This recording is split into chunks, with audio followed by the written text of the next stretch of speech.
welcome to Not Made. My name is Rachel, and today is going to be the what I've been making video. It's not what I made in a week because it's probably been longer than a week. I don't remember. I don't remember when the last one went out, so I'm just going to call them the what I've been making videos whenever I do these, so that we can kind of talk about what I have been making recently. All right, so we're gonna start out with this little pocket pig. I don't think I've showed you guys this guy yet. Let me find the creator of the pocket pig.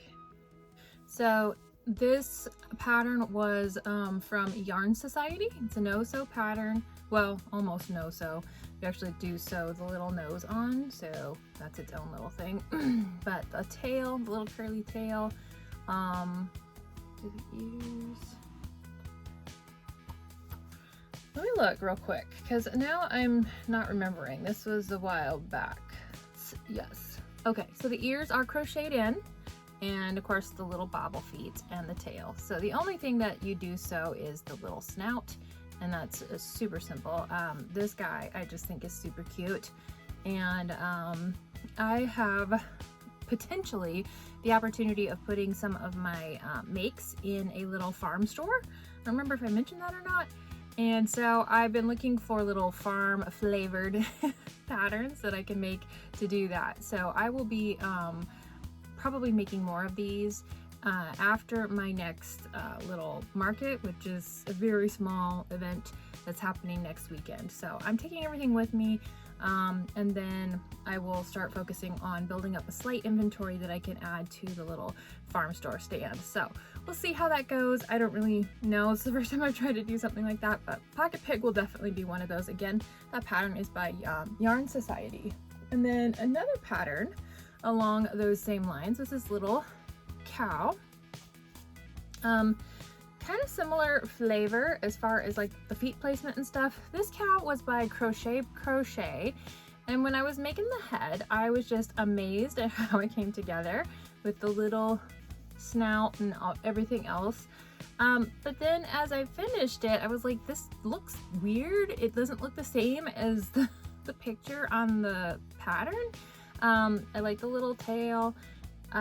It's, you know, it's a cute cow. I love the way this turned out.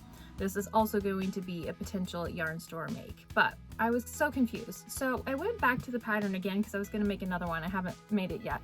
And I finally realized this was supposed to be like a bob, like a popping head thing. So the cow that I wanted it to look like looks like this, but because I overstuffed it, this cow looks like this. I still think it's very cute. I don't really want it to have that feature. I want it to just be this. So I'm gonna make it again, and I'm going to take out some of the neck rounds and just have it not be a popping head cow. So the next one I make, I'm gonna do that, but that's part of the reason why I haven't made another one of these little cows, is just because I'm gonna have to figure out that. But I absolutely love the rest of the pattern and how it worked up. And if I hadn't stuffed the head too much, then, you know, it would have been perfect. So, and then the other thing that I'm going to be making for the farm stand are these little chickens. And if you saw my Instagram post on these, I do not know where this pattern came from. Everybody knows who this looks like, okay?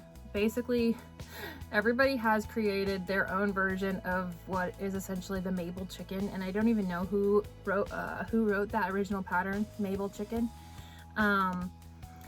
But if you watch my last video, I'm gonna look it up real quick because I want to know who wrote the Mabel chicken. If you watch my last video, you know that I have an issue with people who freehand things and then don't credit the original inspiration or the designer. Okay, Mabel chicken pattern. Oak and Marlowe. Okay, Oak and Marlowe is the original designer of the Mabel chicken, and that pattern has been everywhere. Everybody knows it, everybody has it. I never purchased it. I would actually never really even considered making it. I think it's super cute. I like it a lot, but I'm not, you know, I'm not always interested in doing the same thing that everybody else is doing. However, when it came to making something for a farm stand, I thought, well, we got to have some kind of chickens. And so I was looking on Pinterest, and of course this pattern came up. I went to the site, followed the pattern, and then when I went to figure out who the pattern had been written by, which, you know, this is not a difficult pattern. This is one of those patterns you could easily freehand and just make. So I think that's what people do, and then they type it up and they act like it's their own, but everybody's basing this off of the Oak and Marlow Maple chicken, okay? So I don't know how I feel about that, but anyway, maybe I need to just go buy it, since that'll clear my conscience. I don't know, but I could not figure out, based on this website, who the designer was. Now, it looked like just a regular old crochet blog, had all the text about, you know, I was telling a friend, crochet blogs are very similar to like recipe blogs, in that they like to just chat on and on and on, and then you finally get to the recipe, or you finally get to the pattern. So I normally skip all of that, you know, blog stuff and just go straight to the pattern. So when I went back to figure out who made this, there was no clear definitive person, and then the website, when I started clicking around, just seemed kind of sketchy. So I don't know if it is a pirated type website copy thing or what the deal is. So I don't have a designer to credit this to, but I'm just going to call this the Oak and Marlow dupe for the time being, and then I might just go and buy that pattern, just because I feel like I don't know, if I'm going to be making these, I should have a legitimate pattern. I don't know. We'll see what happens about that. Drop the tiny turtle. This is something that I'm making for the upcoming market. Some of my $5 items. So I'm going to make more tiny turtles. Got that one done. And then if you were with me on my crochet in chat, you know that I've been crocheting what I'm calling the hungry hippos, right? And so far, these are the 4 hungry hippos that I have. This pattern is by Crochet, pretty sure. Let me double check.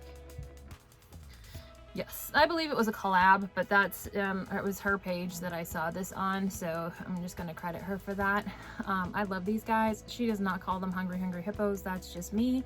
That's what I think of when I see this. And I love them. Absolutely love this pattern.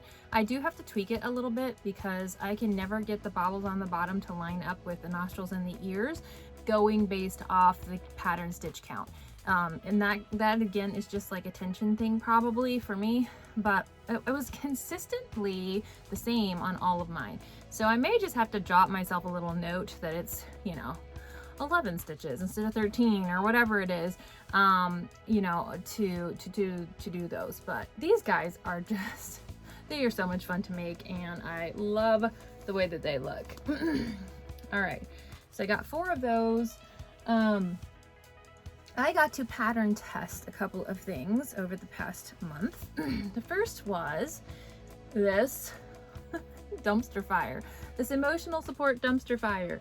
So it's got little wheels on the bottom, so super fun there. And then I had my son do the little whatever affirmation, and it just says, "I'm fine, this is fine, everything is fine." And he does like calligraphy, and he has some pretty cool pins and stuff, so he did that for me. Now this was technically supposed to be glued on. I did not do that. I'm going to talk about the pattern and the things that I changed in it. First off, her pattern was designed for worsted weight yarn, and I asked if I could do this in plush or big twist posh, and she was totally cool with that. So it worked up just slightly bigger than what a worsted weight, I think. It's not a lot huger, but it is bigger. So I used big twist posh for this. It's got a little handle on the side. It's got its little, you know, dumpster flap in the back, and her pattern is written in a way where certain aspects of it she says to use hot glue to put together. So in her pattern, to do the wheels, each individual wheel is its own piece, and then you would hot glue or stitch it on. She gives hot glue as an option to glue this down, to glue the sign on, to glue the arms down. Now they are stitched on the edge, and then you're supposed to glue them down and glue the little sign into the middle. I don't like using hot glue on my stuff as much as possible. I've done it before, and you know, there are certain things where it just makes sense to do it. So I modified this slightly and told, you know, the designer about it. Everything else, she was 100% cool with it, and actually, you know, she's probably updated the pattern to, because she was very communicative with the pattern testers, and she was taking everything into consideration. So I asked if I could just make these wheels bobble stitches, because that's what made the most sense to me. So I bobbled them on after the fact, after making the dumpster. So they're not bobbled into the pattern, they're just added after the fact. And then I stitched the arm in the front in the beginning, left a little space so I could slide the card in. Obviously this can be removed. If I wanted it to be more permanent, I could obviously glue it. And then I stitched the dumpster lid down rather than gluing that. And then I stitched the flames together. I can't remember if she had those down as something to glue, but I just put a couple stitches through just to make them a little bit more supported all together. So overall, I just love this idea. I think the whole dumpster fire phenomenon is kind of fun, and this makes a great little desk buddy. So I have it sitting up here where I can see it to remind myself that even if life is a dumpster fire, it's all fine. And I don't believe that that pattern has released yet. I think that she was aiming to release it this upcoming weekend in February, but it is going to be available by Handmade by PJ on Instagram.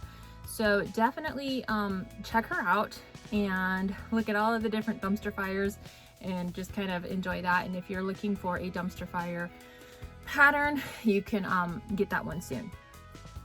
The other pattern test that I did was for the little sock monkey. I made 2 of them. I'm probably going to make more because these guys are addictive. This pattern was by Cassie from Pieces of Scrap, and I was so excited. I have seen this one. She does amazing pattern reviews and all kinds of stuff on her YouTube channel, but she had mentioned or shown her monkey before it was in the testing phase or whatever, and all I could see was a Yeti. You know, I mean, it just looks like a little Yeti. So I applied to be the tester. I probably bugged her out of her mind until she was like, fine, you can test this. You can test this monkey. But I told her I wanted to make it in Yeti colors. So this is Big Twist Posh, and I did do the Yeti, and then I did do the striped one as well. I just did the stripes on the arms, and I'll tell you why in just a second. Arms and legs and tail. My daughter did say I should make the tail a different color because it looks like it has 5 legs, but I think he's cute. All right, so you got to get this pattern. Cassie wrote an incredible pattern, and she does a really good job of breaking down free patterns that she uses to review for, you know, people who could use a little extra input on how to get the pattern done, especially if you're talking about a beginning crocheter. So anyway, her pattern is probably the most thorough pattern that I've ever had. There was only one moment that I kind of paused in the pattern and was like, ooh, wait. And that was just because I thought this little face piece was bigger than it was. It's like literally 2 rounds, maybe. I can't even remember now. So I was like, wait, that's it? So that was kind of the only wait a second moment I had with the solid color monkey. She is very detailed, shows exactly where to put those stitches. And for someone like me who is kind of a rule follower anyway, if I'm following a pattern, I want to know exactly where to put stuff. I don't like having to try to figure it out myself or guess where things go or guess what they're supposed to look like. I like to have that information because at the end of the day, I want to have something that looks like what this pattern is saying it's supposed to look like. So if something's going sideways or wonky or weird, then I get frustrated because I'm not going to end up with the same product that you know the pattern is supposed to be. So this was such a well-written pattern, and she has 2 versions of it.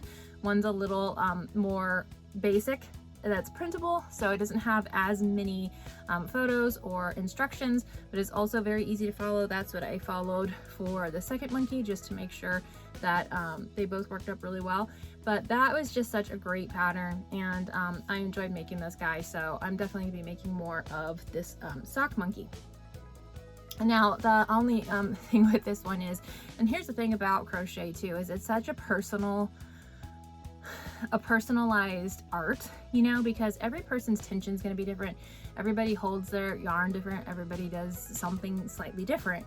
So your pattern is, while it's going to basically turn out the way it's supposed to, if you're following a pattern, there may be some things that are variable in it. And I know somebody mentioned in the comments in my last video that I did the crochet in chat that I crochet differently. I definitely do. I'm a self-taught crocheter. I learned how to crochet from a how to crochet physical book that I bought at Walmart like way back in the early 2000s, before we had internet and YouTube and all of the great resources that are out there now. So I just learned it weird, and I 100% own that. I have tried to fix it a couple of times, and it was so frustrating to try to do it the right way that I was like, you know what, this is not even worth it to me. And I still end up getting what I want out of the crochet art, whether I'm doing it correctly or not. I'm still getting it. I just won't be doing like tutorials because I don't want people crocheting backwards like I do. So as far as the striped monkey goes, his arms are a little bit longer than our solid monkey, as you can see. Not terribly longer. Let's see. Arms up, boys. There we go. So it's not bad, okay? He does look a little lanky, as Cassie said, but the reason being is the way that she gives you to change colors in the arms, or the body probably too, was different than I've ever done before, and I actually really liked it, because you know how when you have, I don't have anything to show you to demonstrate it, but when you're normally changing colors and you just go straight from one color to the next, there's usually a little jag in the color because you're working in the round for most amigurumi. Most plushy things, you're just working in a continuous spiral, so it's not exactly even, and so there's going to be a little jag in the crochet as you're going. So she has a method of doing this which makes that, I mean, I don't see it at all. I could tell where the changes are, but only because I can see the other color. So it's much smoother of a color transition, which I like a lot. But because of whether it's just my tension or because of the way that I crochet, it was really not working out well. And the first time I did it, the arm ended up being way shorter than the other arm, and I was like, that seems strange, because based on the rounds, it should be longer. Or at least the same size. So I had to kind of tweak that a little bit for myself personally. It was not a problem with the pattern whatsoever. It was all my own weirdness when it comes to crocheting and my tension. So I didn't want to do that on the body, so I left his body solid, but there's an option on there to do the color changing on the body as well. So I think that he turned out cute like this. I actually kind of like it with the stripey arms and the solid body. So I may make another with a ring-tailed lemur idea in mind with this guy, but he is just too fun. So that's going with me to my market on Saturday as well. So we'll see what people think about those sock monkeys, but they were super cool, so fun. Thank you, Cassie, for letting me test. It was just an awesome experience. Okay, the other things that I have made recently are these two little no-sew bunnies. This is a pattern by Stitch by Faye, and I love her little no-sew critters. Like I've mentioned before, they work up basic body shape that changes based on what you want it to be. So if you want it to be an axolotl, it's still the basic same body. See that? Body and head. It's just a different finishing, essentially. So got the bear as well. Okay, so I love this little pattern. It's so versatile, but I saw the little bunny ones and like I had to do it. So I did two different kind of noses. This was the nose that was in the pattern, and then this one, little heart-shaped nose, just kind of happened by accident and I left it. And so I kind of like them both. I don't know, which one do you think is better? Which one looks more bunny-ish to you? I think they both work, but I'm kind of leaning towards the little heart-shaped nose there. So I'm going to try to make a few more of these before my little market next weekend. and we'll see how much I get done. I did try to make a focus list like Stacy makes does on her videos, because I'm just kind of all over the place right now. I'm really having a hard time focusing. So I wrote down a few things that I want to make, a couple of different things, and then some repetitive, just like multiples of things. So I'm hoping to, in the next week, get all of that stuff done. The other thing that I've made recently are just emotional support pickles. So I will be sending a bunch of these, hopefully, to the farm stand. But as of right now, I have 6, and none of them have faces. They have eyeballs, but no mouth or blush. So I'm taking them with me to the market, and then whatever doesn't sell there will be going to the farm stand, because I figured, you know, pickles, that's a farmy thing too. So I have 6 of these plus 3 more, so I've got 9 that I need to make to finish the face on. And then I do have another chicken that needs its face fixed. So I'm doing okay with this. I feel like I don't have very many large things, but I'll be taking, you know, that little guy right there, our little polar bear, and all these other random little critters. If you notice, there's an avocado.